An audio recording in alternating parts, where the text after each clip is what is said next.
Maria Arriaga was enjoying an exciting adventure at the Grand Cenote in Mexico, ready for what promised to be a thrilling swim. With her recent cave diving certification in hand, she and her instructor, Alessandro, set off to explore the fascinating and mysterious caves of Sac Actun. Amy, small but full of courage, eagerly encouraged Alessandro to follow her as she filmed their underwater journey. However, deep inside the cave, things took an unexpected turn. One moment, she was confidently leading the way, and the next, she had vanished. What could have happened next? As we get deep into the story, let us briefly look at what the Grand Cenote is made of and a peek into Amy's life. Don't forget to subscribe to the channel to stay updated. Beauty and danger of the Grand Cenote. Grand Cenote is a beautiful spot located just about 3 miles from Tulum in the stunning southeastern region of Mexico's Yucatan state. While it boasts some amazing beaches, perfect for swimming and snorkeling, the real gem here is the incredible underwater cave system known as Sac Actun, which is one of the longest and most intricate in the world. This unique place draws in adventurers, scuba divers from all corners of the globe, eager to explore its fascinating rock formations and the enchanting shafts of light that dance through the water's surface. However, it's important to remember that diving in cenotes comes with its own set of challenges. The caves can be quite dark and have twisted, tunnel-like paths, making it easy to lose your way. The ancient Maya had a deep reverence for those water-filled sinkholes, viewing them as sacred pools connected to the 𝗔𝗕𝗢𝗨𝗧, the underworld. For them, cenotes were special places for their gods, especially Chak, the thunder god. While today's divers might be more focused on the beauty and adventure, it's interesting to think about the rich history of these mesmerizing caves hold. Unfortunately, Grand Cenote has seen its share of tragic incidences over the years, with 5 divers losing their lives, including Maria Arriaga, who was the 5th victim in a heartbreaking event connected to a California man. Despite the risks, Grand Cenote continues to be a captivating destination for those looking to experience the wonders of nature and history. Maria Arriaga, a passionate diver. Maria Arriaga was born in Bakersfield, California on December 17, 1977, and she was a truly wonderful teacher who cared deeply for her students. She taught 5th and 6th graders, as well as 7th grade English and 6th grade science, dedicating over 13 years to her passion for education in Wasco, California. Her students adored her, and many were inspired by her confidence and warmth. Outside of her teaching career, Amy had a strong family focus. She appreciated all the sacrifices her mother made, and after her mother passed away in October 2014, she made sure to drop by every day to help take care of her father, Tom Arriaga. But family and teaching weren't her only loves. Amy was also a big fan of diving. She had a passion for scuba diving and spent her free time gaining experience and earning certifications. On November 24, 2016, she completed her open water side mount and full cave training with her instructor and friend, Alessandro Morano, just 2 days before a tragic dive. With all her training, Amy felt ready to take on more exciting cave systems and explore the underwater world.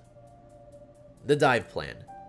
On November 26, 2016, Amy and Alessandro were excited to explore the beautiful Sac Actun cave system, starting their adventure at Grand Cenote. They had a straightforward plan to navigate through the cave system and return to where they started. A nice, complete cycle. Amy was going to take the lead during the dive, which was perfect because she wanted to film her journey for her family back in the United States, sharing this thrilling experience with them alongside Alessandro. They both agreed on a safety rule called the Rule of Thirds, which is a well-known guideline for cave diving. This meant they would use 1/3 of their air to get in, 1/3 to get back out, and save the final third just in case of an emergency. If they used up 1/3 of their air before reaching the other end, they would turn back and follow the line right back out. Their dive began at 11:26 a.m., and after making sure their diving gear was all set, Amy and Alessandro dove into the refreshing waters of Grand Cenote. Amy took her passion as the lead diver, with Alessandro swimming closely behind her, capturing all the action on the film. During their dive briefing, they had talked about recognizable points in the cave. and how one of those was the Passo del Lagarto jump, which any cave enthusiast would know. Amy confidently picked up a marker called a cookie to help show the directions, just as she learned during her training. 5 minutes later, they reached a spot where natural light steamed in from the Cenote Hotel, marking a second exit. Amy checked her air supply gauge and depth readings, confirming they were in the safe range. She then linked the cone line to place another marker, indicating that she was in charge of the path. The dive was going wonderfully. Amy and Alessandro chatted about the many lines they saw, moving in an anti-clockwise direction while keeping an eye on their air pressure to stay on track. Everything felt perfect, and their teamwork was really shining. However, the Sac Actun site can be tricky, even for seasoned divers, because the cave system has its challenges. When they approached the ominous Cenote no-name sign, Alessandro turned off his lights to film the stunning natural light filtering through the water. But when he turned back around, he realized Amy was nowhere to be found. At first, Alessandro thought Amy just rounded a nearby formation and would be back in a moment. But as he swam further along the line and still didn't see her, he began to feel uneasy. He stopped to wait, hoping she would signal him. But as the minutes passed, worry set in. Amy was missing. In cave diving, it's essential not to search for a long time for a missing diver. Assuming Amy had exited the cave according to their plan, Alessandro decided to follow protocol. He carefully retrieved the markers on the line they had laid down and began to make his way back, hoping Amy would be waiting for him at the surface. When he finally surfaced, it was nighttime, and Alessandro's heart sank. Amy was nowhere to be seen. Feeling a sense of dread, he approached another group of divers to ask if they've seen a blonde woman in a blue helmet. They mentioned spotting someone who fit the description heading towards a shortcut to the Cenote Hotel. But when Alessandro took that shortcut, Amy was still missing, and panic began to rise in him. He rushed to grab extra tanks and dove back in, determined to search for his friend. He retraced their dive, desperately trying to find any sign of Amy. After more than 2 hours of searching, Alessandro finally found Amy around 2:13 p.m. She was lying on her back near the cave line, almost lifeless. Her oxygen tanks were completely empty, and her demand valve had come loose from her mouth. In a frantic attempt to help her, Alessandro tried using his long hose, but it was too late. Amy had drowned. Backup divers arrived shortly after, but despite their efforts to revive her, there was nothing more they could do. Tragically, Amy was gone. What went wrong?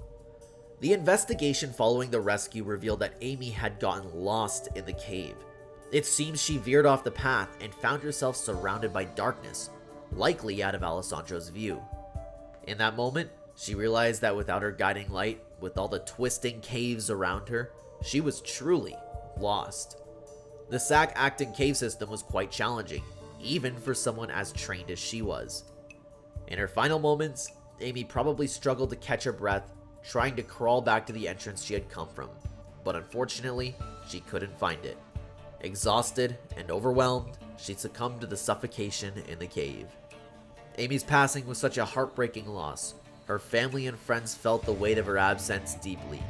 She was not just a talented and enthusiastic diver, she was also a devoted teacher and a loving daughter. Her students, colleagues, and loved ones all mourned the loss of someone who had so much more to offer to the world. Having reflected on this touching story, Amy Maria Arriaga's diving adventure highlights the fine line between thrill and danger. No matter how breathtaking a place like the Grand Cenote may be, it can conceal hidden risks beneath its beauty. It's a tough lesson that often accompanies the joy of exploration, especially in the depths of the ocean. We truly appreciate you taking the time to learn about Amy's journey and the important message she leaves behind. If you're interested in more inspiring stories like this one, don't forget to hit that like button, share this story, and subscribe. Stay curious, stay safe, and always respect the power of nature. Until next time.